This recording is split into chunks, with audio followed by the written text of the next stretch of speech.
I first saw Top Gun when I was 10 years old with my dad.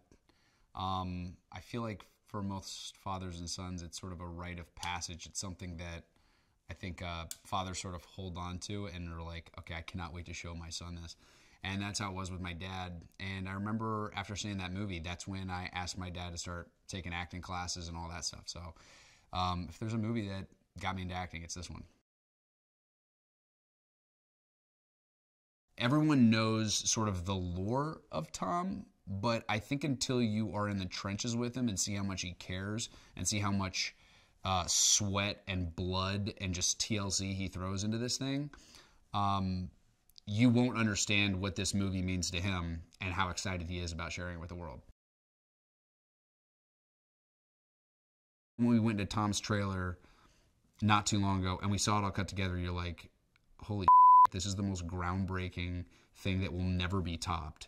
And it's because Tom has 35 years of flight experience under his belt, and he knows exactly what looks good on camera, the physics of how to actually pull it off, and knows logistically how to talk to the Navy and the air boss and how to actually execute this.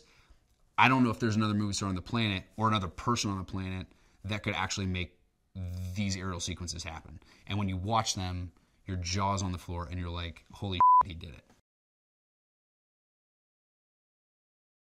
When you get in an F-18, there's nothing like it. The speed that you go, it also feels effortless. The things that you think it's going to feel like, man, it's really hard to describe, because you are hopping over mountains in a split second.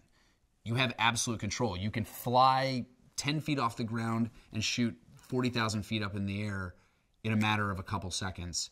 And so it's adrenaline and this thrill like you've never ever felt.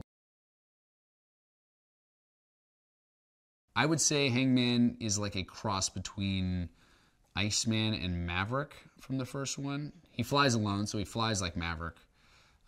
Doesn't fly well with the team, sort of lives on the edge, has a blast.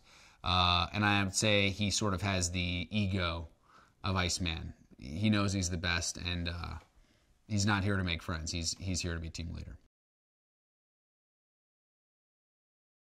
I've been wanting to work with Jerry my entire life. Every time Jerry's on set, I try to have lunch with him and just pick his brain, because he's had more experience in this business at his level than maybe anyone out there. He's made some of my favorite movies, and I try to pick his brain as much as possible.